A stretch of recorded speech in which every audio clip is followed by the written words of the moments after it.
I'm Jon Schneider. I'm a relatively new member of the Spring team, joined in April.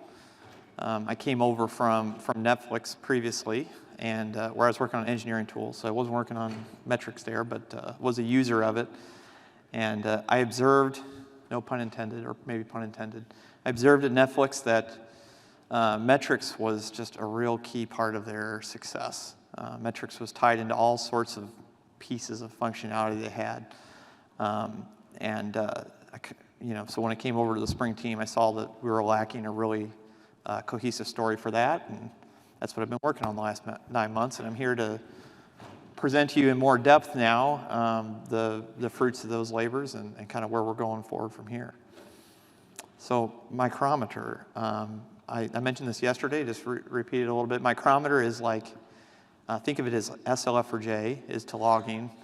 Micrometer is for metrics. So the idea is we don't want to be opinionated in Spring about what monitoring system you use. There's a lot of good reasons to use various systems. So we just want to provide some abstraction, some interface that you can interact with and get your metrics to a variety of different monitoring systems.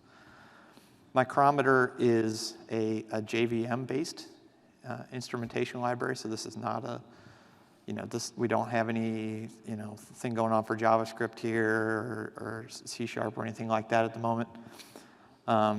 It's where it sits in the stack.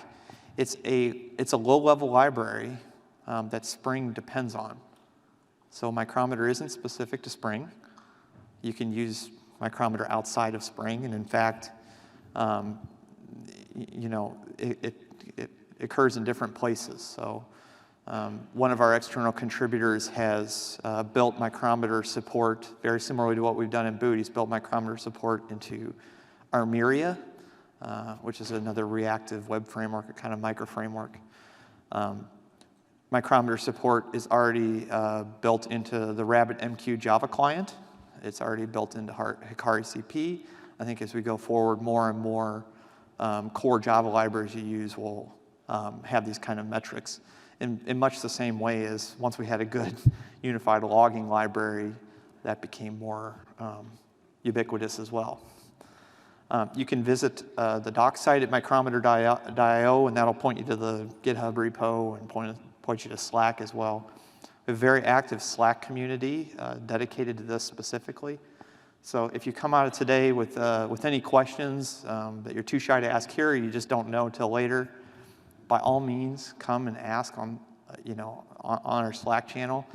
It doesn't have to be related to development. If you just want to ask, hey, what would be the best way of doing this or that, please come ask. We got plenty of people answering questions there, so do that. For Boot 2, so I'm a Spring team developer, so and we're here at SpringOne. So for Boot 2, Micrometer has replaced our prior iteration of metrics entirely. The whole counter service, gauge service, drop wizard based thing has been entirely removed from Boot 2 and replaced by auto configurations based on Micrometer. Specifically, Micrometer exists in the Spring Boot actuator in Boot 2. So in Boot 2, if you have the Spring Boot actuator, or which you can include through Spring Boot starter actuator, you just get Micrometer auto-configured for you. By default, Boot 2 auto-configures a simple meter registry, which is just an in-memory metric store that it doesn't ship data anywhere. So the actuator endpoint, the /application/metrics that you see in Boot 2 is just a representation of metrics that are kept in memory. It's up to you to pick which implementation you want, or multiple implementations you want. So in this example right here, we've decided that we want the actuator, so we want metrics to be collected among other things, and we want our metrics to be shipped to Prometheus and to JMX, as an example. So pick any number of them. In Boot 1, we know that not everybody's going to be able to adopt Boot 2 immediately, and we still want you to be able to take advantage of this functionality. So we've backported Micrometer support back to Boot 1.5 I'll promise 1.5. I think 1.4 and 1.3 are okay as well. I have a couple external users using it. And all that you need to do is just add a runtime dependency on Micrometer Spring Legacy, and you'll get that backported support back to boot 1.5 and 1.4. Micrometer, like we've kind of said here, Micrometer is it's a facade. It's just, you know, it's an API you interact with, and we'll explore in a minute. But we really want to enable you to have some choice. I gave an example yesterday on rolling count on the heart rate monitor. You may be using the monitoring system right now and discover you need a function, function that doesn't exist in it. I think I want this to be fluid for you to be able to explore different monitoring systems and pick one that suits you. I'm gonna look at that last slide. Whew. Yeah, done with that already. We're gonna flip over to the code here and play around with the actual experience so you get to see it a little bit. Let me go into presentation mode here. So the examples we're going to work with here, I'm going to work directly with the Micrometer API. And to just start out with, I'm going to create a composite meter registry. This composite is something that is auto-configured for you in boot.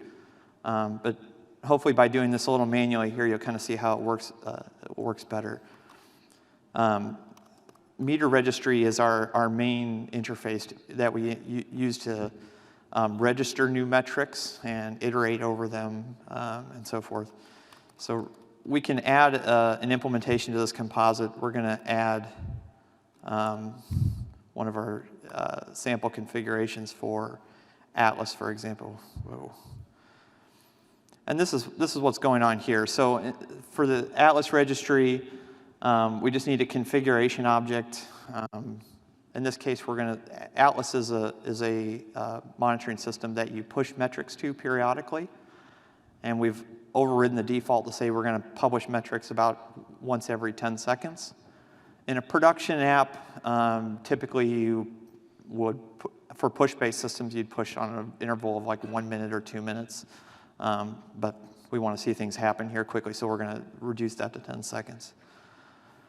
And then Micrometer also has a concept of a clock, and the clock is used for timers and rate normalization and all sorts of other things.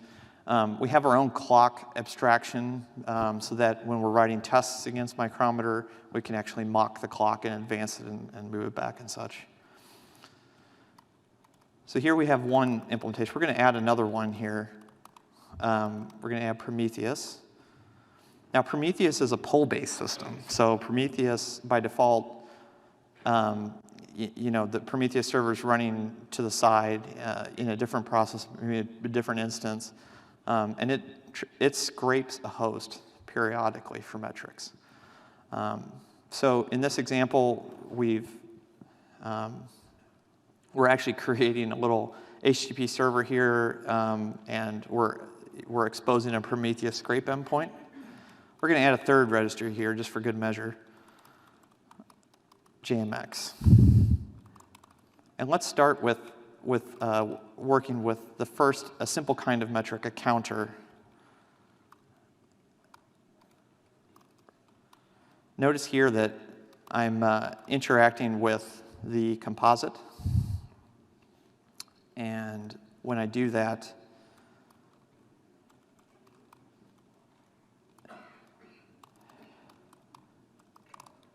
that metric is going to be registered with all of the sub-registries that are underneath it. So I'm going to create one metric like this. We're going to create a ping counter.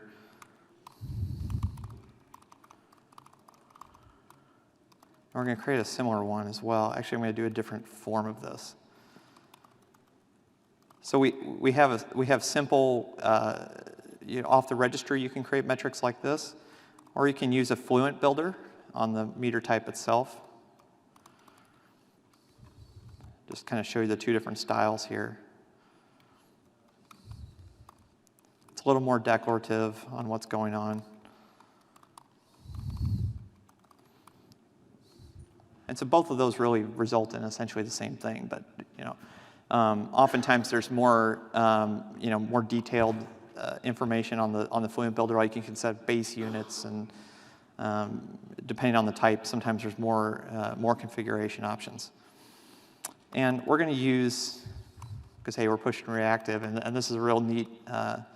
We're just going to create a little simulation here, and we're going to say every 10 seconds, I want to, or do on each rather.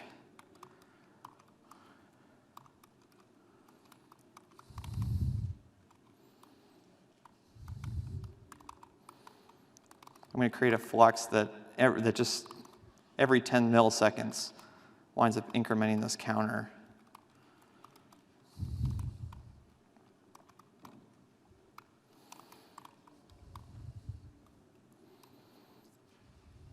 And then we hit a block.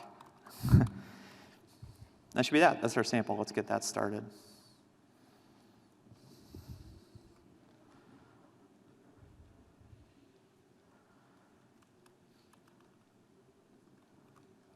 Do I have JConsole open somewhere?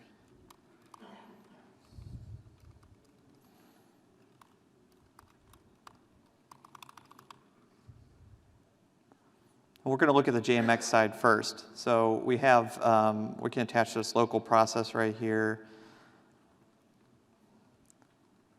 And we can see that we have by virtue of the JMX registry, we're getting both of these counters right here. One with the tag of ping and one with the tag of pong. And if you look at the attributes over here, let me zoom out. You see, for a JMX registry, we ship a bunch of different kinds of stats. We ship the raw count. Metrics get to JMX via drop wizard. So you get things like 15-minute rate and 5-minute rate and mean rate and 1-minute rate, et cetera. This is one of the things I was trying to emphasize yesterday. JMX doesn't really have a query language for metrics, right? It just displays values. And so it's important when we ship something to JMX that we do some pre-computed aggregates to help you make sense of what's happening over time. And that's what we get through things like 5-minute rate and 15-minute rate and so forth. When we look at the same data I'll zoom in.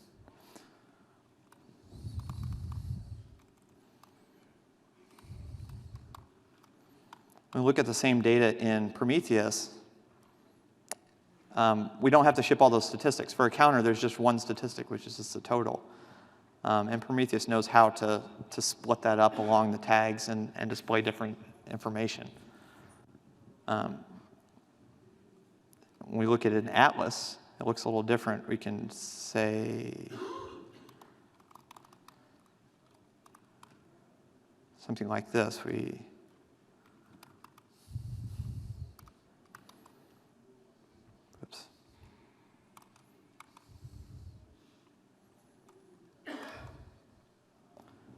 Something like this. So the query languages are very different. The structure of the data is very different.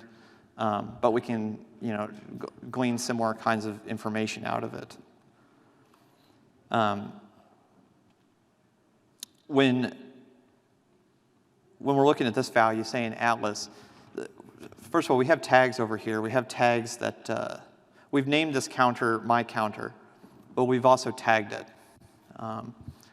Tags are a big new feature, essentially a micrometer that didn't really exist in our prior metrics instrumentation in Spring Boot. Tags help you take your data and slice it along different dimensions. So, for example, when we instrument HTTP requests for you in Spring Boot 2, we tag your HTTP requests with the method, the HTTP method, with the response code, with the parameterized URI, the actual endpoint that you're hitting. You often tag your metrics with the instance or the Amazon region or all sorts of different things. And what you can see here in Atlas is when I just view my counter, I'm viewing an aggregate of all the different combinations of tags that went under my counter. So if you basically sum up all the increments that are happening at 10 millisecond and 5 millisecond intervals to both of these types, ping and pong, there's 300, it says there's roughly 300 things happening per second. But then you can take the same metric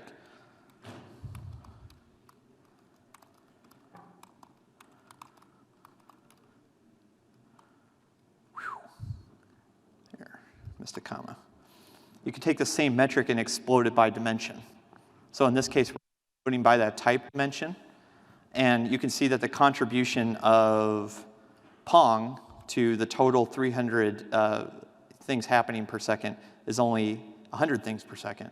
And Ping, because it's happening more frequently, it contributes 200 things per second. So you can kind of split it up along those lines. Are there any questions about that, where we're at thus far? I want to make sure we checkpoint every once in a while here and see where we're at. Yes, sir.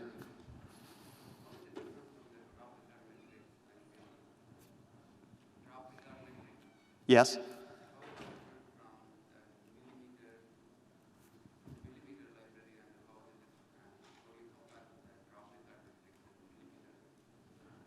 You're asking how's this different from drop wizard metrics?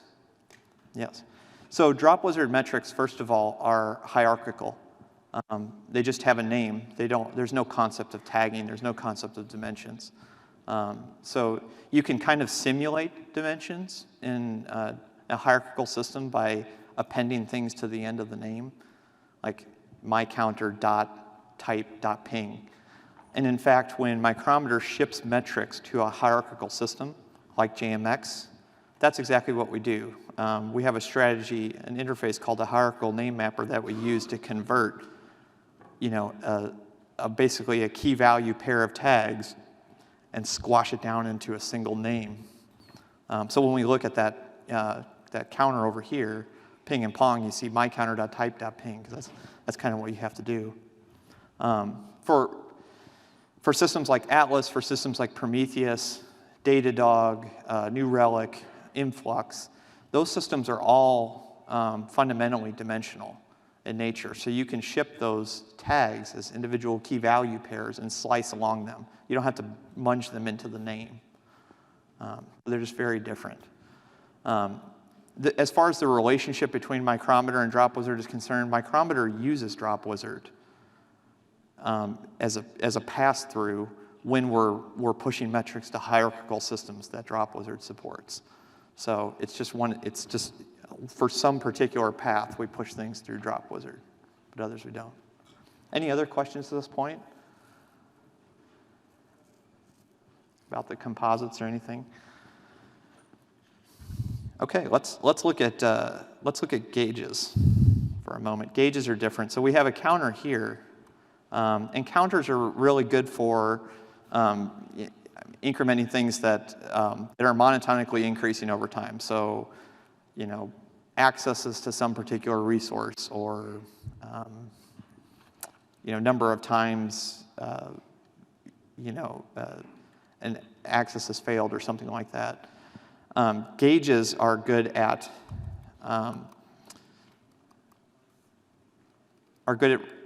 monitoring things that have a natural upper bound. So the classical example of a gauge is a speedometer on your car. You can be at 0 miles per hour if you're sitting still, or presumably there's a limit, like you can only go up to 130 miles an hour or something like that on your car. And that value can fluctuate. It can go up and down depending on whether you're stepping on the accelerator or stepping on the gas, but it's naturally bounded. It's somewhere in the middle there. When we're interacting with a gauge in Micrometer, it'll look something like this. You'll have my gauge. And then you have to provide, we're going to say we don't want any tags on this one. You have to provide some object that you're monitoring. The simplest one, we're just going to monitor an integer that's moving, but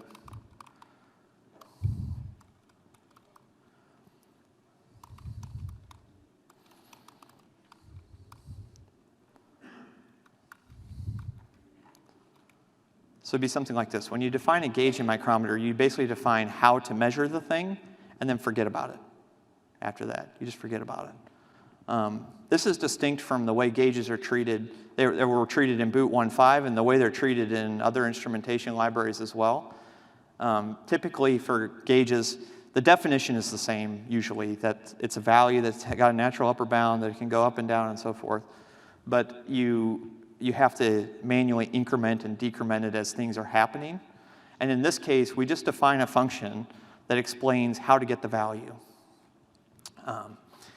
The value that's reported to the monitoring system, since it can go up and down over time, if I'm only publishing like once a minute, the only value that the monitoring system sees is the value that existed at the end of that minute.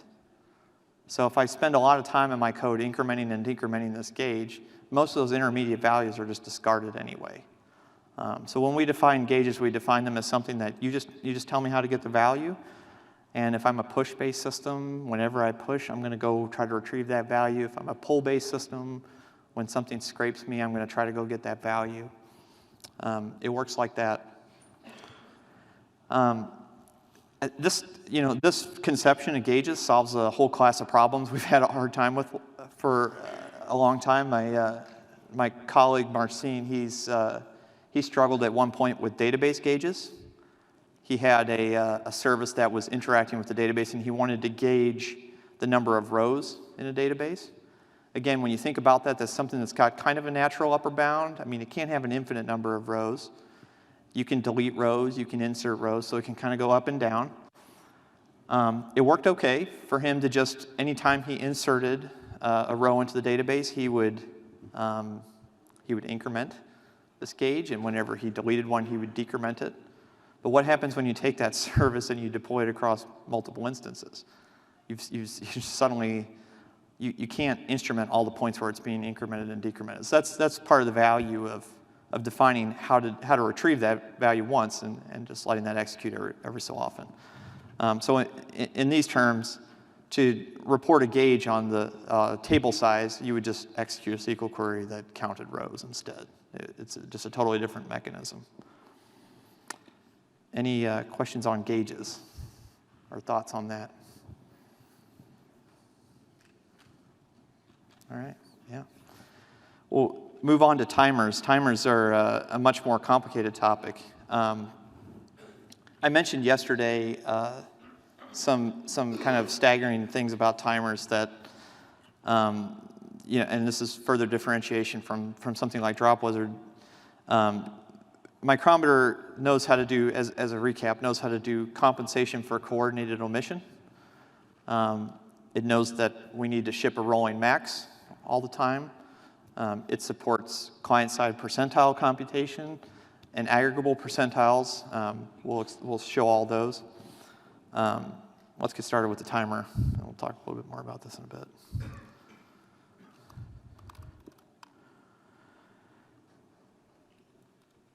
So here we're going to grab, I'm just going to grab this block of code here and port it over.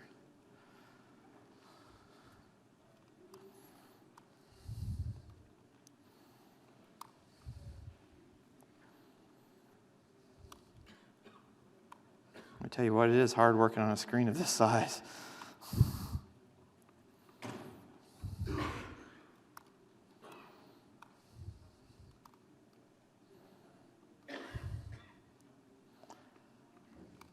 Remove the function timer for now. So we still have our same setup here. We have a composite registry with 3 things underpinning it. We have our timer. We're going to publish. Notice we're using this Fluent builder here. And this Fluent builder has extra options on it for a timer that don't exist on a counter. So it has things like percentile histograms. It has SLAs.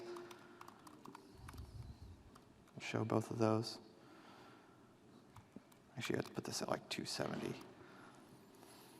And we're just going to have a random number generator here. And every so often, we're going to decide, stochastically whether we're going to record a latency. So we're just simulating traffic coming through a service here. Let's run this.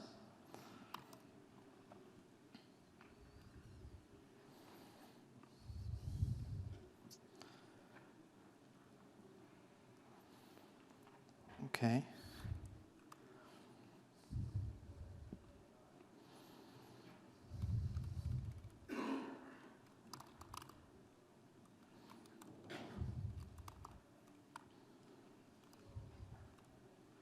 What do we call this thing? Timer.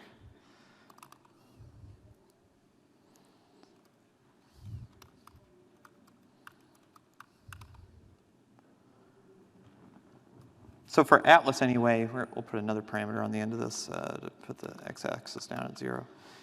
So for Atlas here, we're able to take a timer, and Atlas has a specific function that allows you to compute the distribution average. So it just takes the total count of all time that's elapsed over this interval and divides it by the total number of occurrences.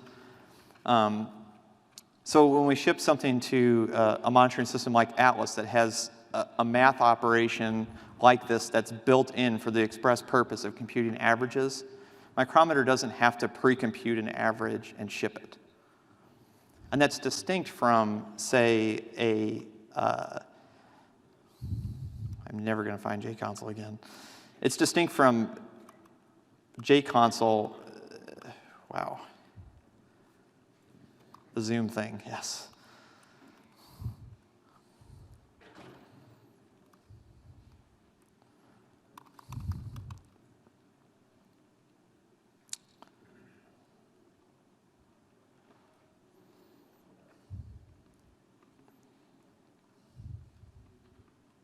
When we view that same timer over in a hierarchical system like JMX, we have to pre-compute a bunch of aggregates. We have to say, we ship the count still, we ship the sum, but we compute things like 5-minute rate and 15-minute rate and max and mean and so forth. Because again, this doesn't really have a query language that allows us to execute those kind of math operations against it at the last minute. If that makes any sense.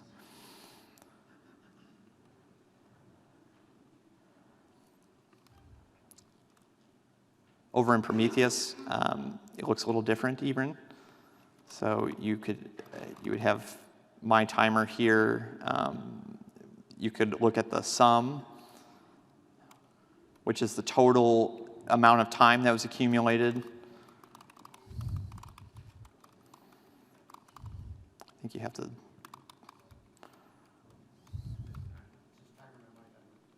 What's that?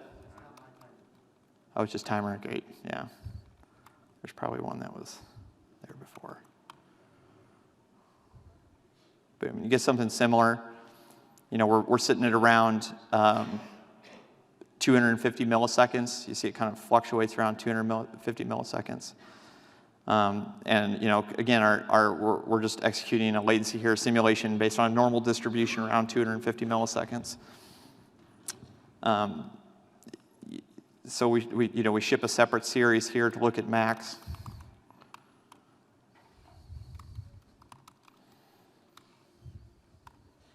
It's just timer again. I'll get that right eventually.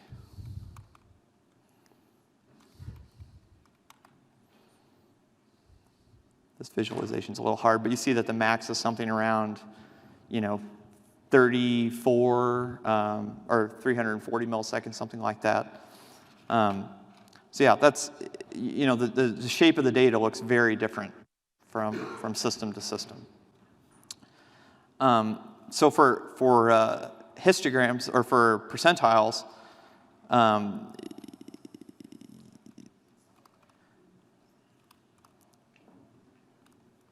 it looks very different. You could see like let's see if I got it in.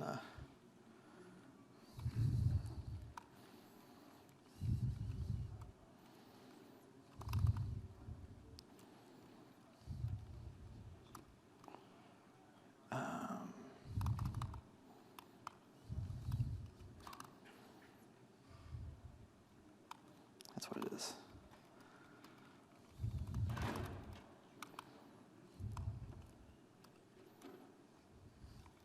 I'm not going to get it right here, am I? That's what it is.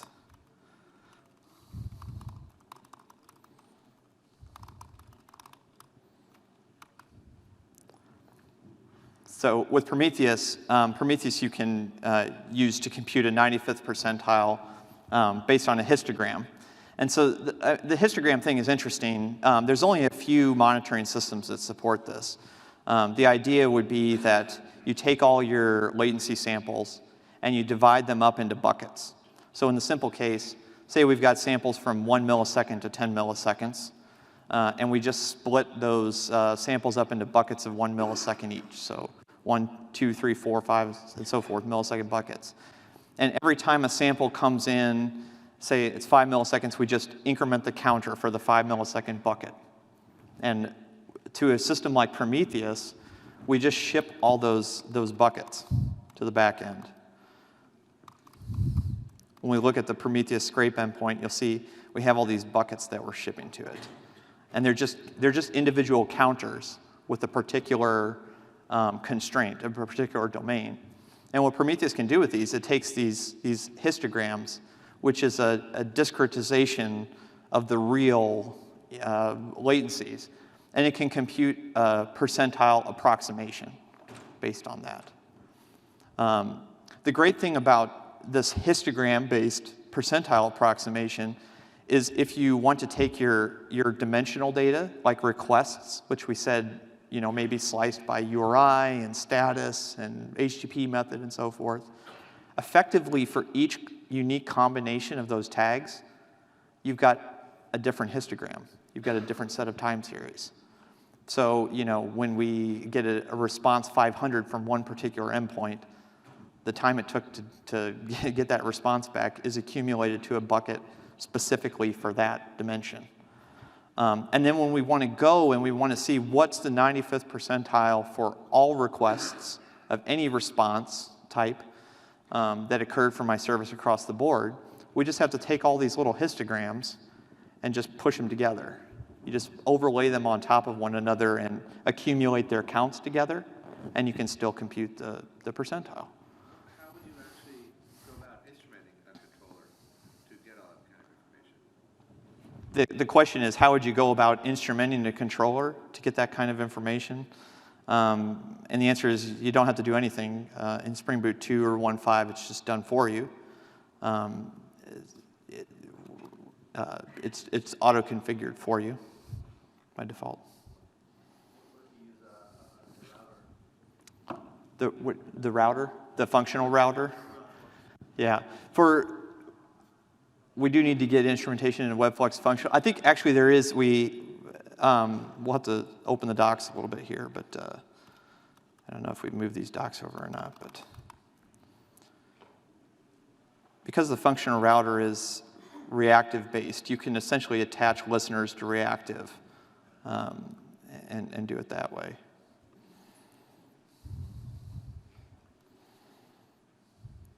So this is what it would look like for the router, the functional-based approach.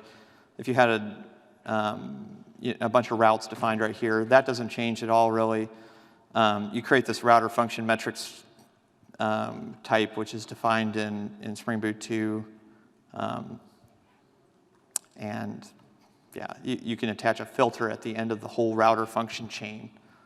And so that filter effectively instruments all the requests coming through that route.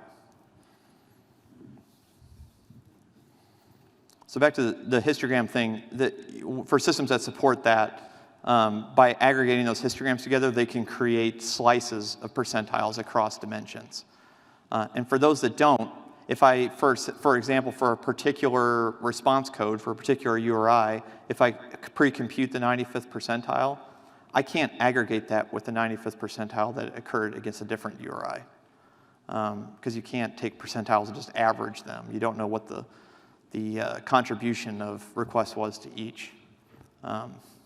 So this is one of those things that with Micrometer, you can enable percentile histograms across the board. And for those monitoring systems that support it, it'll work. And for those that don't, nothing happens. It just throws them away. Does that make sense? Are there any questions about timers in particular? If I can emphasize one more thing regarding the max, it's something that really you have to take to heart that if you really need to plot the max when you're looking at request latency. I mentioned yesterday if there's a 1% chance of something bad happening times 100 times something's occurring, that's a 63% chance that something bad's going to happen. I drew up some numbers last night on I think a more common scenario. Let's say you've got a web application that, with different screens that people can click through, and you've got, say, a typical user session, they interact with 5 pages. And each of those 5 pages, in the process of displaying them, interacts with, say, 40 timed resources. So, it interacts with some microservices, interacts with some databases, and some queues, perhaps, and things like that. So maybe for this whole user interaction with your application, they hit 200-ish timed resources. I think that's relatively normative. There may be fewer, maybe more. In this scenario,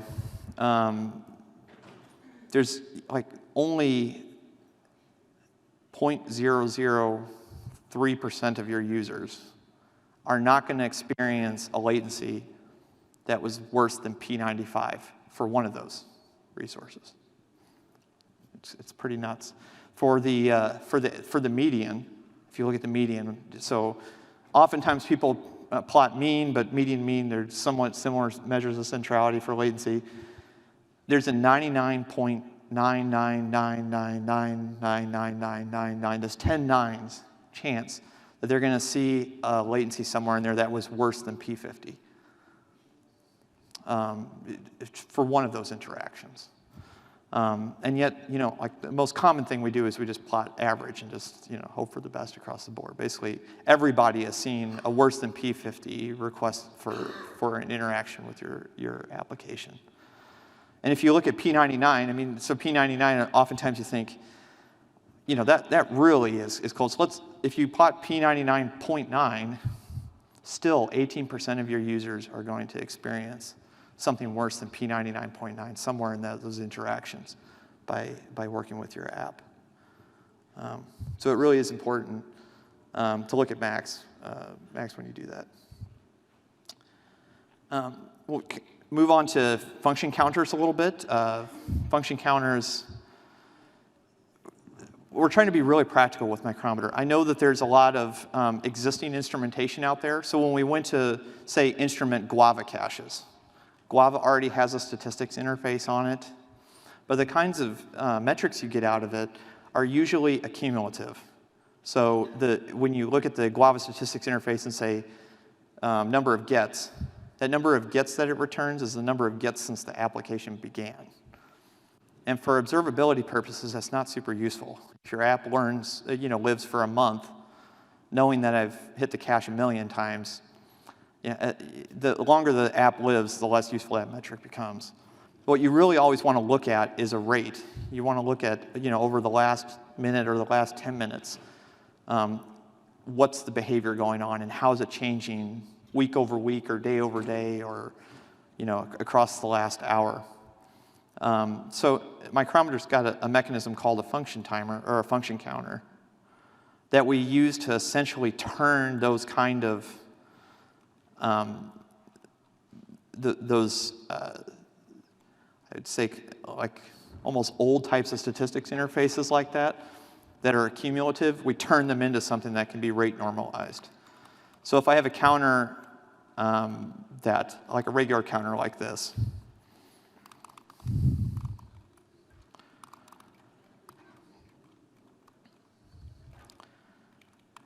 we'll just simulate this.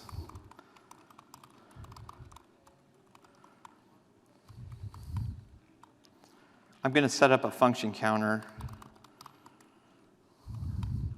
or I use the Fluent Builder rather.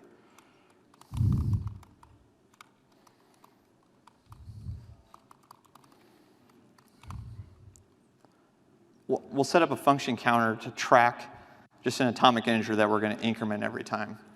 And this is another one of those fire and forget types of things. And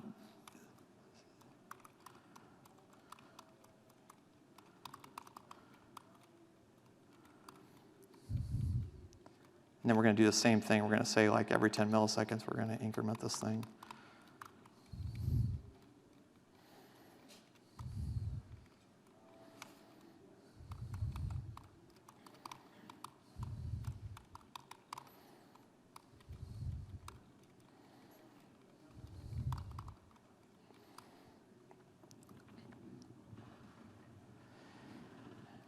And what we should see is that this function counter, when we view it in a system like a Prometheus or we view it in an Atlas, something that's really focused on rate normalization. I'll just restart this one. That these values should look the same. We hope.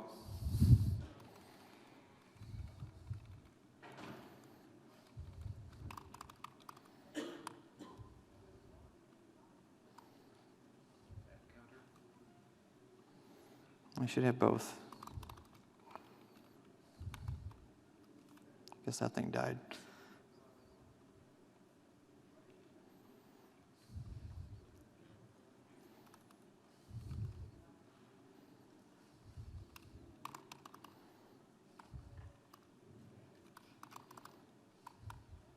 So there's that one.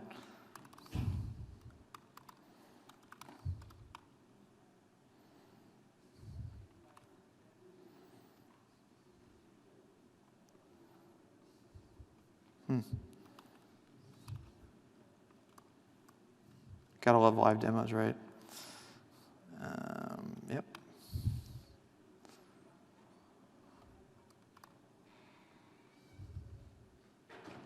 Boom.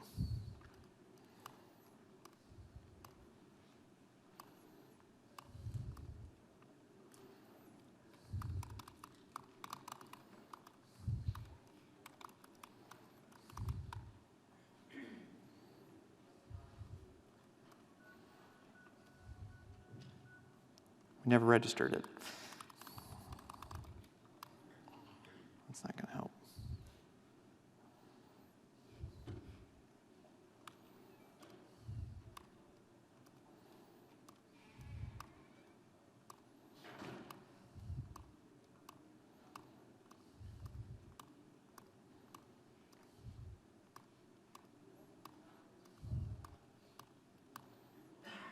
Yeah, so these values now are essentially the same.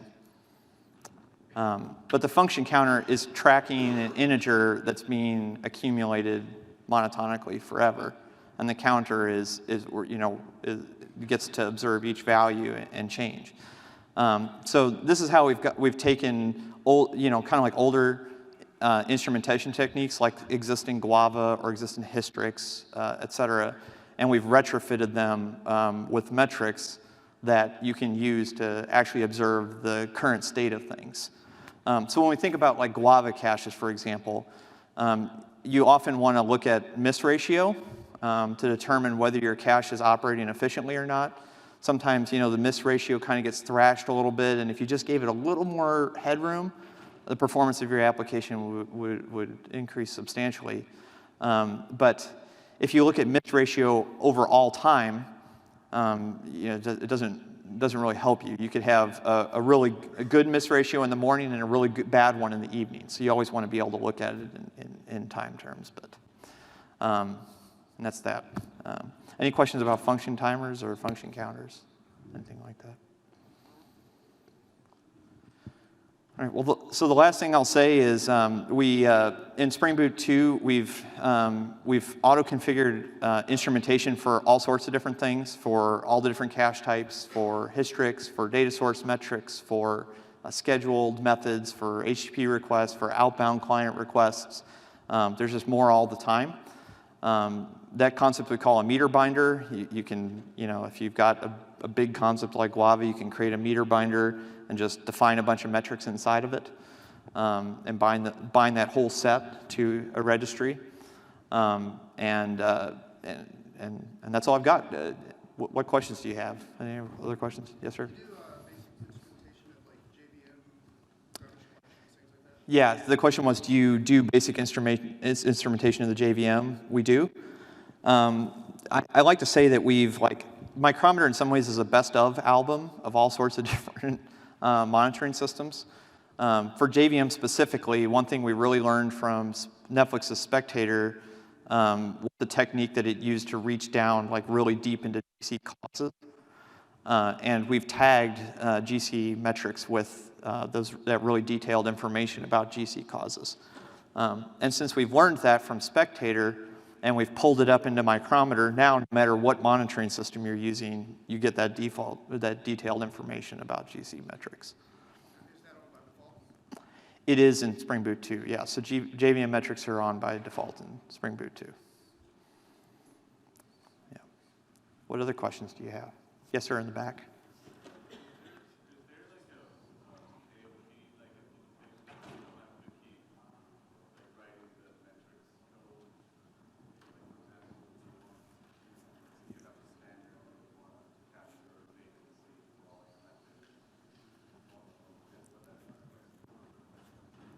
Yeah, the question is there an AOP method that exists to instrument metrics so you don't have to do it manually? It's kind of yes and no. AOP specifically no right now. Micrometer has this annotation called @timed.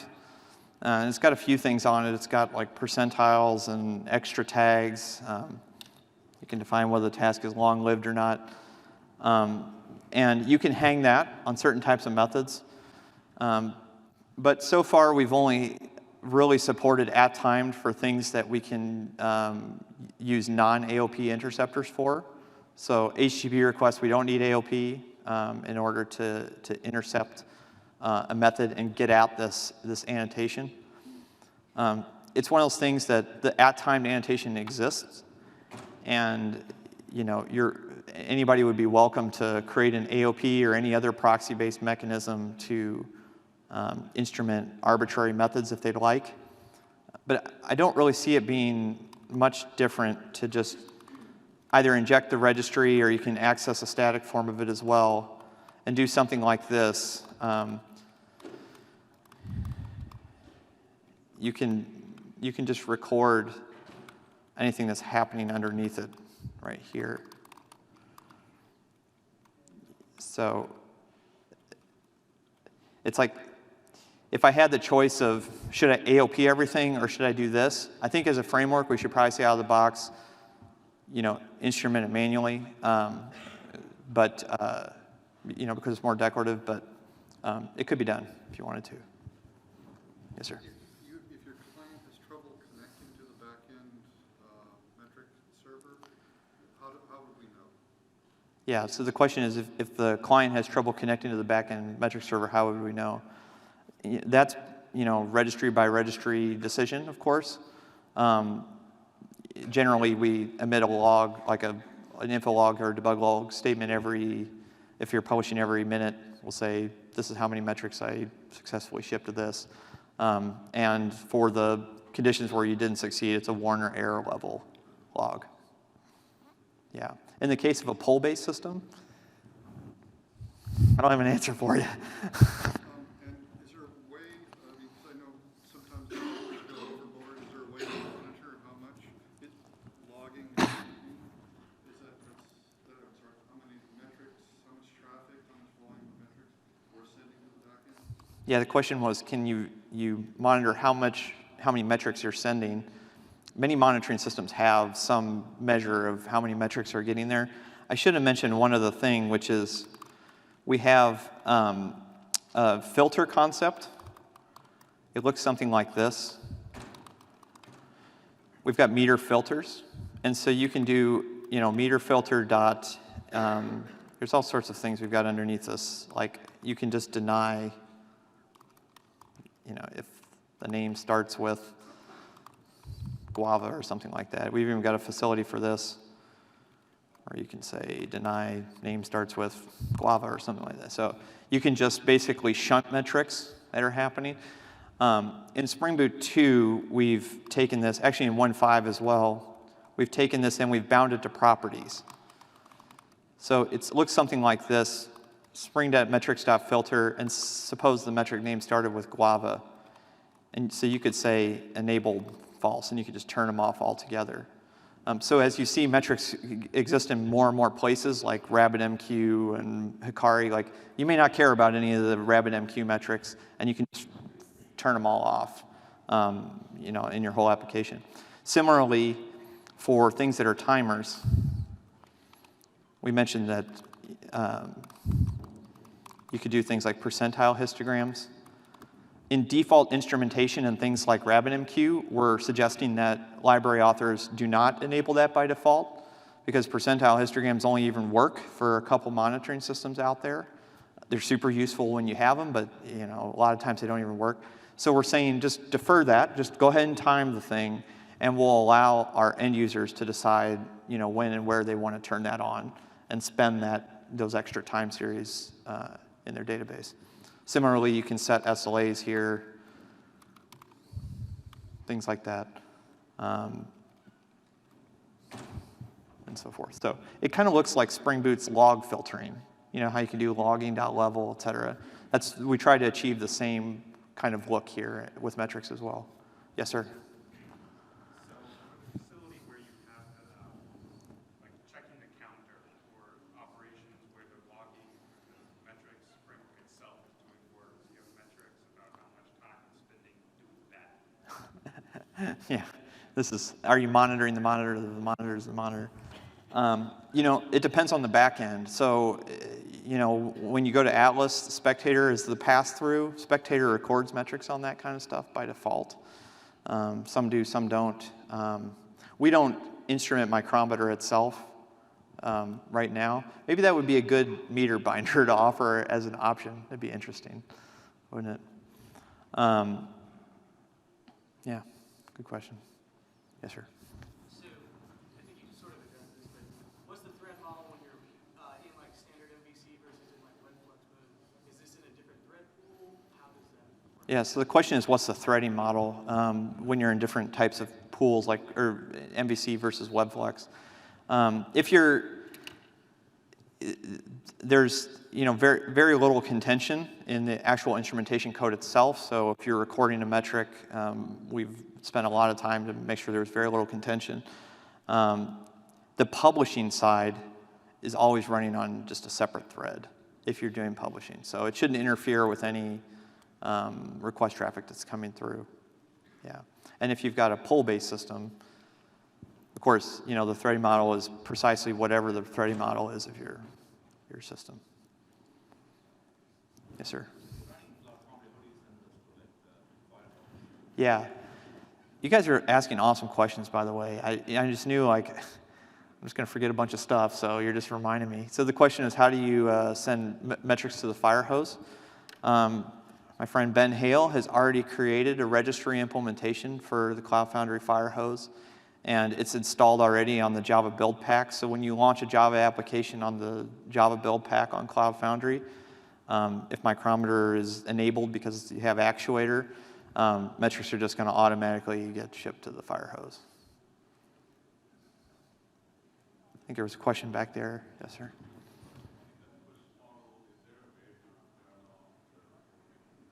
Is there a way to turn off reporting, you said? Yeah, absolutely. Again, good question. Should have addressed that earlier.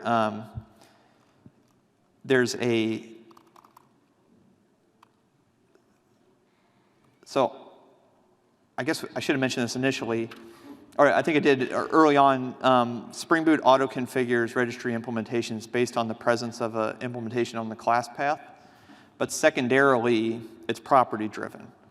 So you can do something like this, spring.metrics, or I think we're going to call this export now, so it might as well be consistent. Spring.metrics.export.datadog, there's an enabled property on it, so you could set that true false. And we think this is really useful because we think you might pack your jar with a couple different registry implementations and then conditionally enable them depending on what the stack is or the environment. And you can do that in a property-driven way then. Yeah. Yes, sir. You guys had doing a record, creating a timer record. Is there any way within that kind of lambda to tag it so it's like, if it fails, tag it, that makes the timer as a failure? Yeah. Success? Yeah, you're asking for what we call dynamic tag commutation, and I'm kind of not right now. The way to do it right now would be to use like the record and provide like the timing at the end, so like kind of maintain the timing more manually. Netflix is experimenting with this a little bit. They've thrashed on it a little bit because it's a request there as well. And I'm kind of just waiting to see what they come up with first, and then copying whatever the result is. The problem with dynamic tag commutation in general is if the value is like a function that you have to evaluate every time, then you know, it could have some instrumentation costs associated with it that'd be undesirable. Yeah, I hear you. So when you're doing your two-line record Yeah. earlier, Mm-hmm. you're just doing a standard record of it, capturing the timing and then creating. Right, the metric at the last minute. Yeah. And so for those kind of error codes and such that we record in MVC metrics, that's how we're doing it in the servo filter that we're doing. So these are all great questions. Yeah, you're just like writing the talk for me, essentially. Anything else? I don't even know where we're at on time, so.